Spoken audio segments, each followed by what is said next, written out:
Hi, it's me. I'm calling you from a different phone because I've lost mine. I've been arrested. I'm scared. I need money to get bail. Can you please help me? I'm so scared. Hello, this is your Chief Financial Officer sending you a quick video message to request that you do me a favor. And do our customers a favor also by wiring $25 million to this account in the Cayman Islands. I know this is not the way we normally do things here, but consider this a special favor for me. Warning. Your PC is infected with 5 viruses. Immediate action required. Click here to fix the issue and protect your data. All 3 of these are, of course, messages that are intended to get you to act, and act quickly. To do something out of fear for your own safety or for that of someone you care about. A family member in trouble? Your computer apparently infected? Your boss asking you to do something? How can you say no to any of these? Every day, messages like these pour into our inboxes, browsers, and phones, and many of us have learned to identify them and block them, at least until a new one comes up that we haven't seen before and we fall for it. The bad actors know this fact. Sooner or later, everyone slips up. Welcome to CoolTimeLife. I'm Steve Prentice. Each of my CoolTimeLife podcasts focuses on a topic dealing with people, productivity, technology, and life, and each offers ideas and facts that you might need to know about to thrive in today's busy world. An index of our podcasts and our companion YouTube channel is all available at CoolTimeLife.com under the Episodes tab. The interesting thing about cybercriminals, just like rats, cockroaches, and viruses, is that once you build an impenetrable fortress, they simply look for a different entry point. They don't go away, they just change tack. They evolve. They mutate. We have fortified our computer networks, our communication systems, and even our password systems so that it is very difficult for most bad actors to break into a business or to a home that way. But they know there is another option, one that is far more vulnerable and likely to fail than any new technology because it has been around as long as humanity itself, and that's because that weakness is us. Fear, overload, distraction, or trust. Take your pick. Each of these is a human reaction to what we see in front of us, and each guides our next step. Unfortunately, each of these robs us of the most vital self-protection element of all, our own ability to think about what we are facing. In other words, critical thinking. We have a nervous system dedicated to self-preservation, and its primary response, often called fight or flight, doesn't want to consider critical thinking. If there's a danger facing us, your fight or flight response only has 2 options: stand and fight, or get out of there. There is no other option called let's think this through. That feature came to us many millennia after the fight or flight system was hard-coded into our DNA. This podcast isn't specifically about dealing with large carnivorous animals, but when you receive a message in your email inbox or on your phone, the presence of that message stimulates that same instinct. It's something new in our environment. We have to find out what it is. We must know. We doom scroll through social media feeds because we must know what's coming next. That desire is not a conscious thought. It is a reflex. Let's say you receive an attachment in email. You click on it to download without thinking whether it's a legitimate document or a piece of malware. You're too busy for that. That's why when someone receives a text message on their phone, supposedly from the tax authorities announcing a refund or collecting on an outstanding account, it is easy for most of us, especially older people who grew up in the pre-internet era, to have no reason to doubt the message, and therefore it becomes easy to react to its urgency and trust its validity by default. This is also why robocalls still work so well. Even though they are annoying, there is implicit trust in the system, paired with a desire to be polite that forces people to answer the phone regardless of who is calling.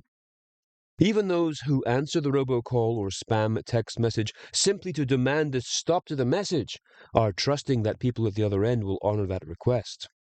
Well, spoiler alert, they won't. They will simply resell your number to other gangs for a higher price now that you have proven it's a live line with a willing victim at the end. That's you, by the way. Even that seemingly random wrong number text, where the sender says something like, "Hi, Amanda, it's been too long. How about dinner this weekend?" The odds are this is not an innocent wrong number text message. It is a trick to get you to reply with something like, "Sorry, you have the wrong number." As nice a gesture as that is, it simply once again confirms to the cybercrime gang at the other end that your number is a live number, with, again, a live person at the end. So even saying sorry to a message like this makes them money. The helpful guideline is this. If a message makes you feel something strongly, fear, anger, urgency, guilt, that's a red flag. If a message makes you feel rather than think, then it's probably a trick. So it's time to pull all this back in a little. Trust belongs where it always has been, as a bond between two people who know each other well and who have been able to build that trust relationship over a period of time, and as a result of many interactions, each of which has helped build that trust, essentially brick by brick. But trust used to be the default. Now it must be earned and re-earned every time. It's an issue for all of us of ongoing vigilance, even with familiar contacts. But neither trust nor instinctive reaction have a welcome place in the connected, instantaneous, and contagious world of the internet. To help protect people against this, I have a two-word mantra, one that hopefully will put an end to much of the cybercrime and victimization that comes from clicking too quickly or willingly on a link. That phrase, quite simply, is GAP IT. GAP-IT, GAP IT. It means putting a gap between what you do first and what you do next. But you can also make it an acronym. Give it a pause. That tiny pause can break the emotional spell and restore your ability to think clearly. Gap it simply means if you receive a message on any device that alerts you to a problem, such as your bank account is frozen, you missed a delivery, you're in trouble with the tax authorities, that annoying CAPTCHA thing isn't working right, maybe a video on streaming media shocks you into responding to their click here link. Or, as I started this podcast with, you get a message appearing to be from a family member who is in jail or in trouble and needs help or money. Any message, again, that strikes fear, outrage, or urgency into you, place a gap between that message and your next actions. Make your next action just that, an action and not a reaction.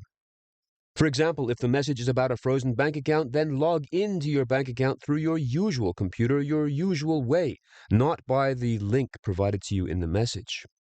If the message seems to be from the government tax authority, then call them or contact them using their regular number. Whatever utility or authority is involved, if there is a genuine problem, you will be able to find out about it through your regular account process. Again, the idea is to place a gap between this provocative message and your subsequent action. Not everyone is aware that these threatening letters and messages link back to a criminal organization staffed with people who are skilled in the techniques of further persuasion. They will call you. They will pretend to be whoever they need to be. And they are all well trained in all elements of objection handling. No matter what you say to them, they will have an answer that will eventually lead you to your bank account number or something of similar value. So once again, to help people remember what to do in that critical moment, remember the acronym. Give it a pause. Gap it. That's all it takes to disrupt the reflex and choose a safer response. This is basically cognitive two-factor authentication, 2FA. If an email-based invoice appears in an employee's email, teach them to follow through with that supplier by using the connection they already have on file. Have them call the supplier company directly through the phone number or email you always use. Maybe even set up a confidential verbal password with them. That's what two-factor authentication is, after all, the exchange of a secondary and unique authorization. It's what we have to do. So use that second brain, someone you trust, as a human second factor. Talk to someone before reacting. Even a 10-second chat can diffuse emotion and activate critical thinking.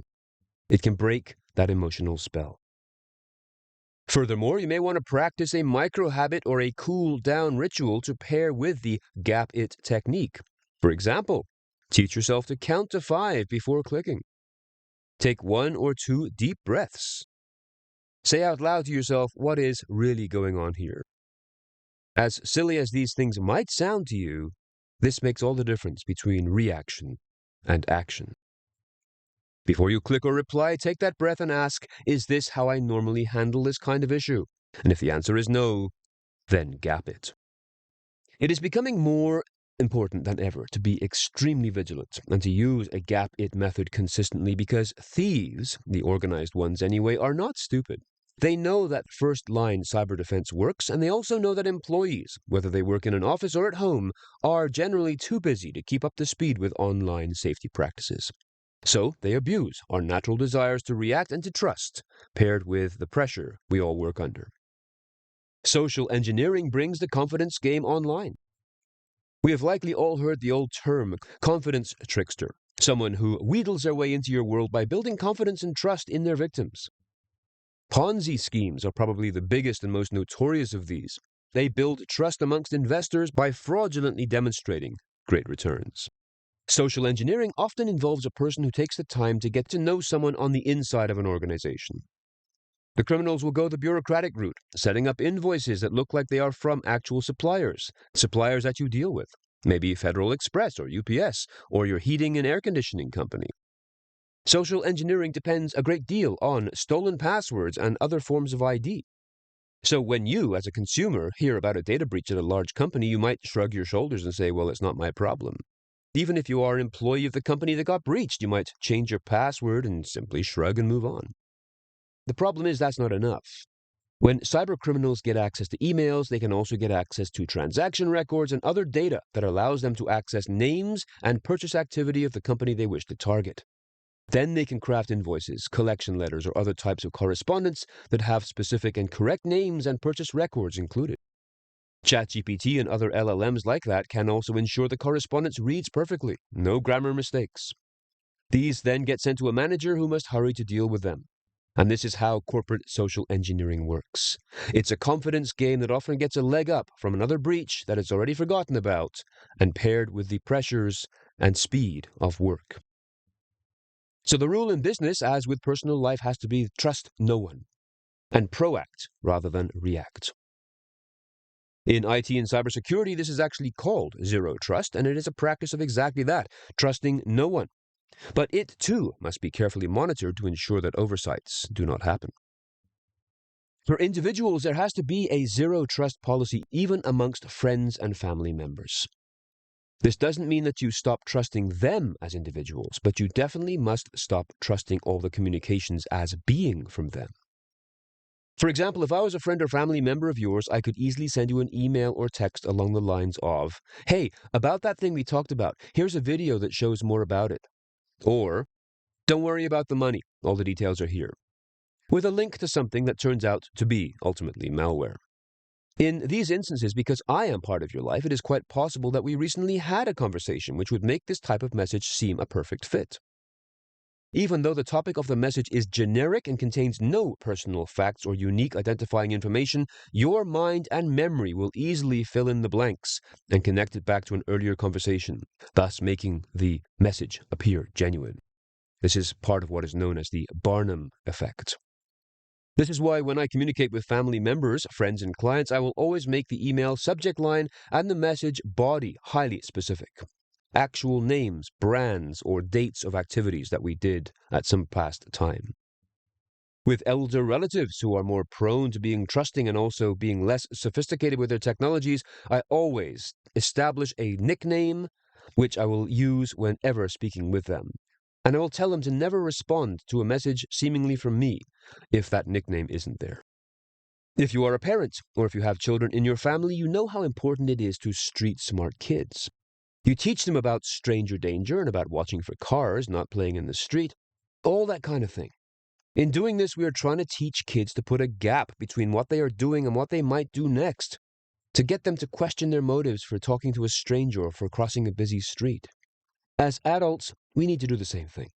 Businesses and organizations need to adjust their culture to allow the time needed to think critically like this because in many cases, people fall for these confidence tricks because they do not have or give themselves the time to question what is happening, or their employers do not allow the time for these things to happen.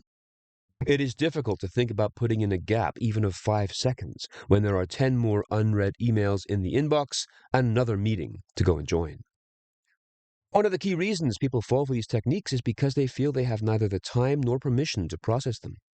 There are too many emails, meetings, and deadlines crowding the calendar to make such a practice seem feasible. This is where managers and leaders can step up. Organizations must create space to allow employees to think critically. That means reducing the pressure to respond instantly to every message. It means encouraging validation and not punishing delay. This positions critical thinking as part of a company culture and thus reduces or eliminates the blame when people pause for safety. And despite the fact that this truly is part of a safer and more productive workspace, which should be enough, it is also a form of cybersecurity that costs nothing to implement. Given that most data breaches and ransomware events start with a human who did not have the time or inclination to think critically about the email attachment or urgent message in front of them, it makes enormous financial and strategic sense to factor a gap-it program into the culture. Leadership and business school programs of all kinds talk about continuous improvement, Kaizen, Gemba, and similar concepts around leadership and quality control. I know because I teach them at the business school of a Toronto area university. Gemba is, in part, based on the idea of thanking employees for taking the brave step of thinking critically while on the job, because halting an assembly line for an hour is still cheaper than issuing a recall on a world full of cars. At the very least, on an individual level, I would recommend you go out there and teach someone else the gap-it principle, especially an older relative or colleague. Gap-it. It could literally change their lives simply by preventing an awful thing from happening. Mention it also in company meetings. Embed it into your workflow and schedule. Every time someone chooses action over reaction, they win. In fact, we all win. If you have a comment about this podcast or a suggestion for a topic you would like me to discuss in a future episode, please join the conversation on LinkedIn. My ID there is Stephen Prentice, S-T-E-V-E-N Prentice, or feel free to drop me a line through the contact form at CoolTimeLife.com, where you will find a listing of all of our evergreen Cool Time Life episodes. You can also check out my YouTube video that supports this episode as well as others by visiting my new YouTube channel. Just search YouTube for Cool Time Life videos, with Cool Time Life as one word, or follow the link in the show notes as well as on the episode page at CoolTimeLife.com. Finally, if you feel you are getting value from this series, please leave a review and tell just one more person about us or mention us on social media. And if you want, you can support us on Patreon. Contributions from our listeners allow me and my team to spend more time researching and preparing our podcast series. So if that feels fair to you, please visit patreon.com/CoolTimeLife. Until next time, I'm Steve Prentice. Stay safe, and thanks for listening.